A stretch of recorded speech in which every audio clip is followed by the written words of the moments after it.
Operation गजब उल हक में पाक फौज का दिनदाना शिकन जवाब। DGISPL लेफ्टिनेंट जनरल अहमद शरीफ चौधरी ने दुश्मन की तबाही की वो दास्तान सुना दी जिसने दुनिया को हिला कर रख दिया।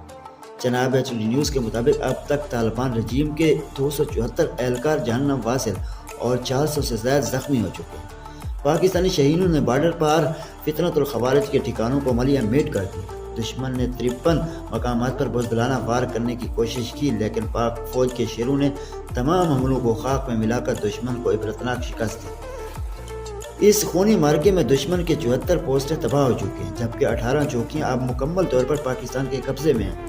दुश्मन के 115 टैंक और बख्तरबंद गाड़ियां अब लोहे का ढेर बन चुकी हैं। DGISPR ने साफ कह दिया है कि काबल, पख्तिया और कंधार में दहशतगर्दों के हेडक्वार्टर्स पर ऐसी कारी ज़रब लगाई है जिसके मनाज़र पूरी दुनिया ने देखे। एबटाबाद और नौशेरा में दुश्मन के ड्रोन हमलों को धूल चटा दी गई है। इस ऑपरेशन में हमारे 12 जवानों ने शहादत का रुतबा पाया है, लेकिन परचम सर बुलंद रखा है। तर्जमान पाक फौज का दो टोक मौक़िफ़ है कि जब तक आखिरी दहशतगर्द का खात्मा नहीं होता, ऑपरेशन गज़ब उल हक जारी रहेगा।